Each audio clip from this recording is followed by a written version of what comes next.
Join me as we learn Chumash together. Today we'll be beginning the book of Shemos, chapter 1, verse 1, the Torah reading for Sunday, Parsha Shemos. In the previous Torah reading, which is last week, Parshas Vayechi, we concluded the book of Genesis, and it concluded with the passing of Joseph, and Joseph reminding the Jewish people that when the time will come, when they leave Egypt, they should take his bones with them. Today, the Torah recaps where the Jewish people are at in the land of Egypt. Torah reading begins, chapter 1, verse 1. Ve'ela shmois b'nei Yisrael, these are the names of the Jewish people, of the sons of Israel. Haboyim Mitzrayma, who came to Egypt. Es Yaakov, that came with Yaakov. Ishu beisoivo, that each man came with his household. Rashi, Ve'ela shmois b'nei Yisrael, the question that we asked, didn't the Torah tell us already last week's Torah reading in the Parshas Vayechi and Vayigash, it told us about the names of all the Jewish people that came to Egypt and the children of Yaakov. And even though he already counted them while they were still alive, Bishmoisam, saying their names, Chazor Man, and he counts them again here, B'misasan, and telling us that they all passed, to tell us how much they were loved by God. That they are compared to stars, Shemitzion, that he brings them out every evening to shine on the shine on earth, and then brings them back in the morning. As it says in the verse, Mispar b'ishmaisam, therefore he counts them and says their names again, as it says in the verse of Isaiah, the one that brings them out, that counts them by the stars and gives them all a name, thereby telling us all the tribes and their names of each one of the tribes of Yaakov's sons. Verse 2, Reuven, Shimon, Levi, and Yehuda. Verse 3, Yisachar, Zvulun, and Benyamin. Verse 4, Dan, Naphtali, Gad, and Asher. Verse 5, He called Nefesh Yetzeh Yerech Yaakov, and all the Yaakov's descendants that came to Egypt were Shivim Nefesh, total number of 70 people. The Yosef Hayu b'Mitzrayim, and Yosef, who was included in this count, was already in Egypt at the time when Yaakov and his family came. Rashi, verse 5, the Yosef Hayu b'Mitzrayim, Yosef was in Egypt.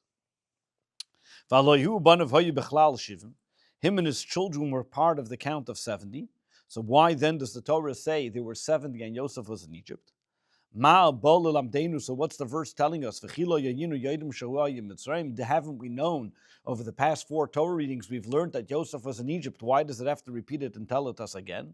To let us know the righteousness of Yosef, that though he was in Egypt, nothing changed. Who Yosef Arayas Tzeinaviv? It's the same Yosef that was shepherding his father's flock. Who Yosef Shayib Mitzrayim? This is the same Yosef that while he was the viceroy and the king of Egypt, V'nasa Melech, and he became a king amongst all the nations of the world, the Oymid B'tzidkasei, and still remained in his righteousness and did not assimilate amongst the Egyptians that were there. The Torah reading continues, verse 6. Vayomas Yosef Cholecha v'chol aderahu. And Yosef and all his brothers died, and all the people of that generation. Verse 7, Ubnei Yisrael, and the Israelites at the time, the children, the Jewish people, Paru vayifritzu, they were fertile and prolific, vayirbu vayatzmu b'moed b'moed, and they increased and became exceedingly strong. Vatimolei haaretz oisam, and the land was filled with them. What do these words mean? Why does the Torah enumerate different ways of how they continue to prosper and grow, especially in multiple numbers? So he explains as follows. The word parum,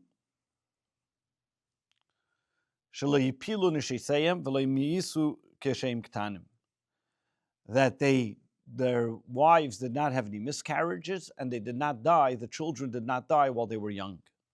Vayishritzu, shayoldes shisha bekeres echad. Why does it use the terminology yishritzu? Means like to sprout. They were prolific. They increased exceedingly. What does this mean? The word yishritzu can sometimes come from the word sheretz as well. And he talks about, and he says, Shahayu yolda shisha bekeres echad, and that they would give birth to 6 at one, like someone to say this is also what rodents do as well, that mice, according to some commentaries, the Alkut Shemaini brings down that mice give birth to 6 at a time, so therefore the Torah uses the word sheretz, just like rodents give birth to 6 at a time, so through the Jewish people gave birth to 6tuplets at a time. Interestingly enough, there are actually some commentaries who say that not 6 at a time, but actually 60 at a time, that scorpions give birth to 60 at a time. So either way, there was a lot of them coming at that moment. Another thing you can see over here as well, and why the number 6, if you look at the Torah, tells us in this verse, the Balaturim notes, there are 6 terminologies of the Jewish people having lots of children, each one of those alluding to the fact that they had 6 children at a time. Verse 8. Yaakov melech chadash, and a new king got up, rose amongst Egypt, al Mitzrayim, on Egypt, arose over Egypt, asher lo yodas Yosef, that did not know Yosef. How is it possible that a king should become the king of Egypt and not know Yosef? So Rashi explains as follows. Ravu Shmuel, there's a debate between Ravu and Shmuel. Chad Omer Chodesh Mamish, one says that there was a new king, he was really a new king, that the old Pharaoh died and this is a new one. Chad Omer, one says that it's the same king, Shenischachu Gzeireisav, he just started to make harsh decrees against the Jewish people, but it really was the same king. The question is only Asher Lo Yada, how can it be that he never knew Yosef? It's like saying somebody in America doesn't know the king, the president doesn't know about George Washington. He made as if he didn't know and did not show and recognize any favor or acknowledgement to the Jewish people by the very fact that Yosef was the one that made Egypt the superpower that it was. Verse 10. Verse 9. And he told his nation,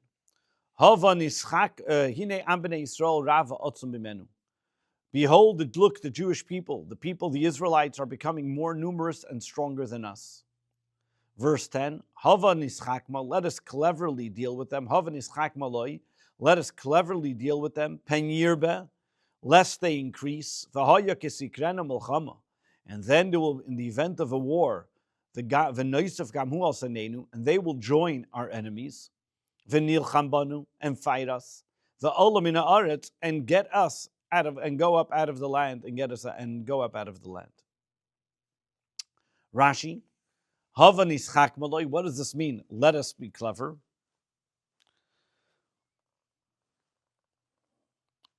Kol hava, anytime the word hava is in the verse, it means Gloshin hachana, to prepare. Usually the word hava means to give, but in this case, what are you giving? So it also means to prepare. Vazmana l'davarhu.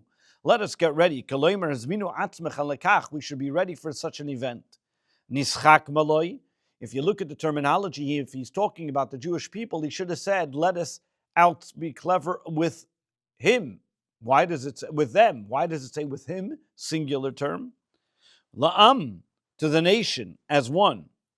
Or some of the nischakma, let us think what to do with these people, with the general idea, with the concept that they're getting stronger than us. The rabbis explained that why did Pharaoh use such a terminology? Actually, he was referring to one and only nischakim l'mashiach shel Yisrael. Let us try to be clever to the Savior of the Jewish people. L'doinim b'mayim, to judge the Jewish people with water, and that's why later on he makes the decree that they should be thrown into the Nile River. The reason why they said water would be the best option, because God already made a promise he wouldn't bring a flood against the world, and therefore he's not going to punish us with water. They did not understand. Maybe on the whole world, maybe God won't bring a flood. But he can still bring a flood on one nation. And they will force us out of the land, meaning that they will join the other nations, fight against us. Al karchenu, against our will, to the land of Canaan they will go to, and they will take all their spoils that they have from us, they will take it with them. Rabbi Seinu Darshu, the rabbis explain that what is this talking about? Ka'adam shemekalel atzmei. It's like a person who's cursing himself because he's afraid to say clearly what's going to happen. So therefore he really is talking about himself. But he changes the language to be about others. It's as if they're saying that the Jewish people are going to join our enemies, they're going to be victorious, and they're going to chase us out of the land. But they reference it as the Jewish people because they don't want to speak negative and thinking so low about themselves. And they will then and eventually inherit the land of Egypt. Verse number 11.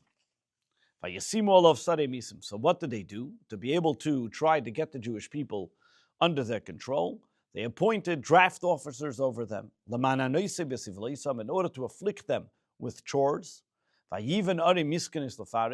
Well, those chores meant that the Jewish people will then have to build up the existing cities of Pisam and Ramses, as well as storage cities, making them making storage cities for Pharaoh. Which storage cities?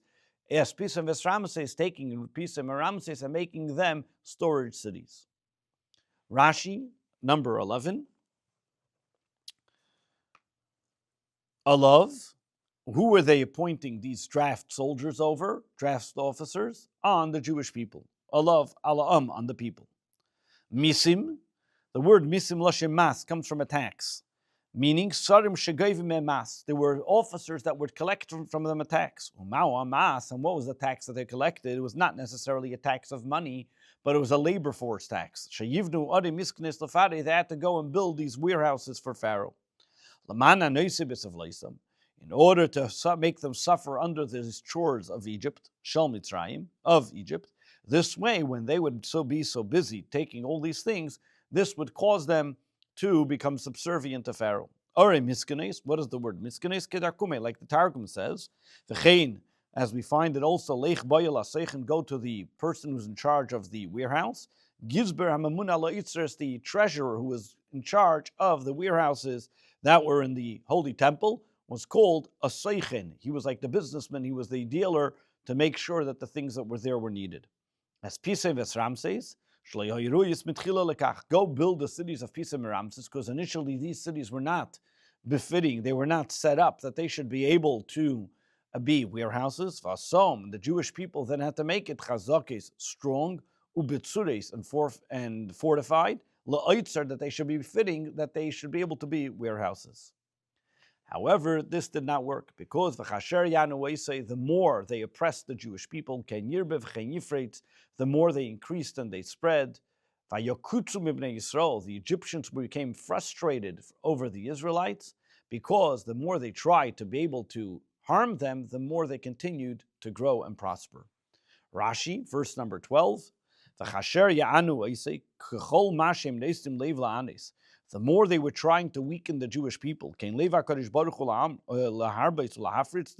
made that the Jewish people should continue to be strong and to multiply.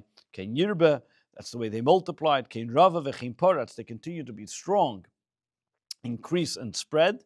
That is the simple interpretation. The Medrashes, the Ruach HaKodesh, the divine spirit, was saying the response to Pharaoh's thoughts. You want to be able to enslave them and give them chores and give them what to build, and thereby not allowing them to continue to grow.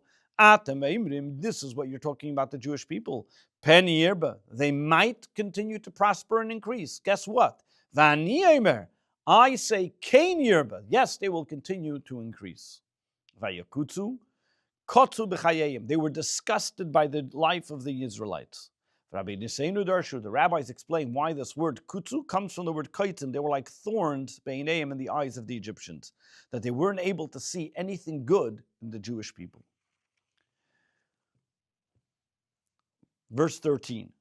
Vayavidu Mitzrayim es bnei Yisrael befarech. And the Egyptians enslaved the Israelites with back-breaking labor. What does the word befarech, back-breaking labor, mean? So, as Rashi explains, ba'avoda kasha, with very difficult work, hamifareches es haguf mishabarte, that demoralizes the individual's body and breaks him apart. Verse 14. Vayimarudu es chayeyem, and they embittered their lives. Ba'avoda kasha, with hard labor, b'chomer, with mortar, b'lvenim, and with bricks, u'bechol avoda basada, and all kinds of work in the field. And kol avodasam sharav, do all the work that they were subjected to do, befarech, with crushing harshness and hard work.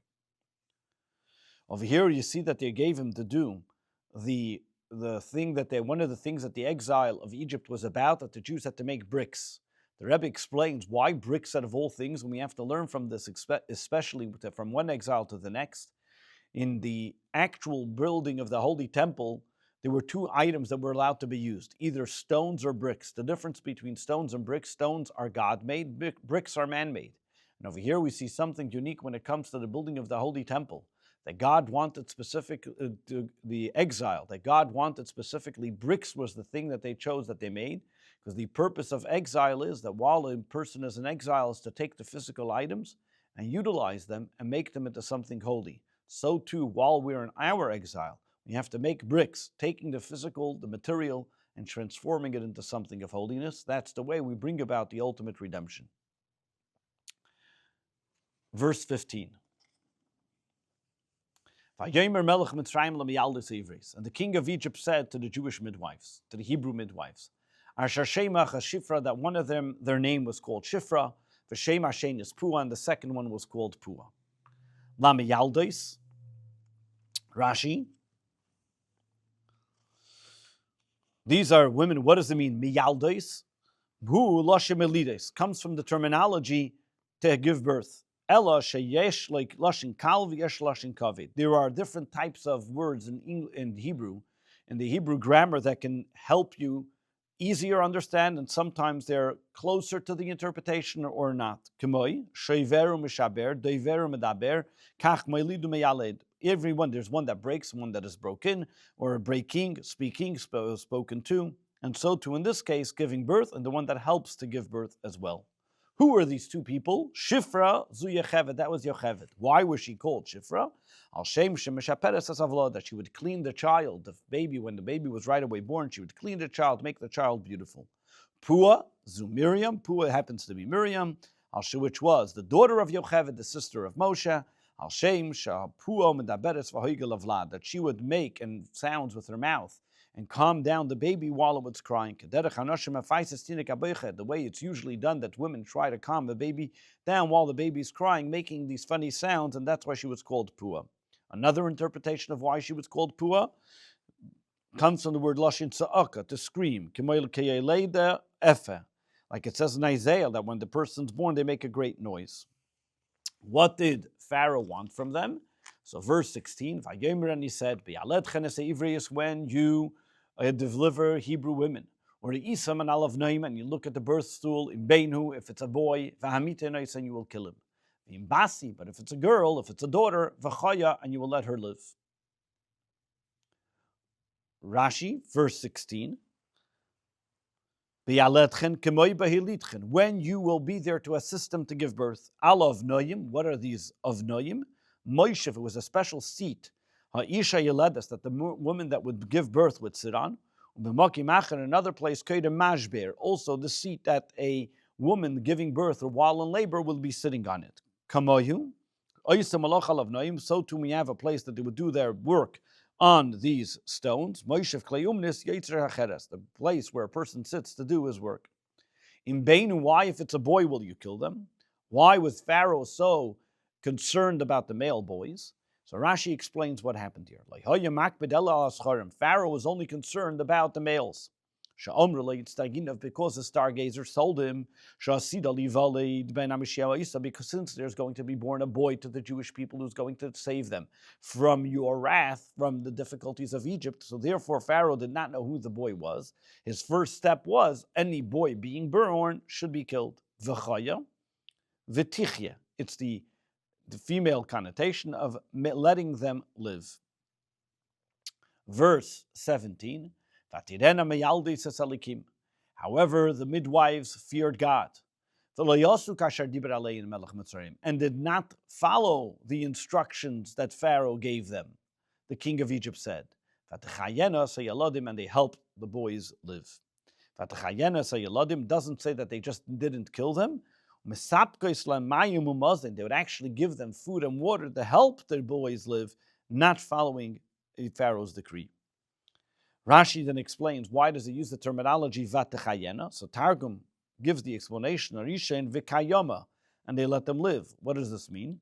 Hasheni, Then the second one that's mentioned afterwards, Vikayam Tun, and they allowed them to live, means the current. Lafisha, Balashon Ivris being that you have in Hebrew, you have the way it works is Linakavis Rabbis when you're speaking to multiple females, Teva Zu, then you use a female terminology in plural. Teva Zu Chayetzebe. Mishameshes Lashim Paluk, Lashim Pal Tan.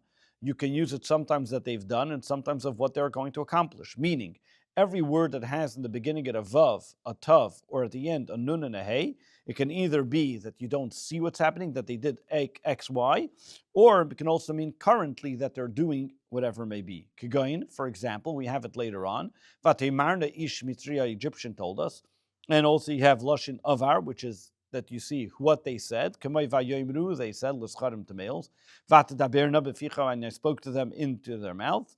El Lashain Dibarten means current, that he's talking to somebody in front of him. You spoke, and they spoke, Lascharim to males, Vatachalaleno Isalami from Yecheskel, Lashnavar of past, Chilal 10, Vatachalalu Lascharim, back and forth, Rashi showing different examples and samples of where we find different ways of using it for male and female. Over here we see something unique where Pharaoh's decree was against the boys, as the Rebbe explains. The boys, the males, should be thrown into the Nile Sea. That was a physical death that he wanted. However, v'chaya, you should let the females live.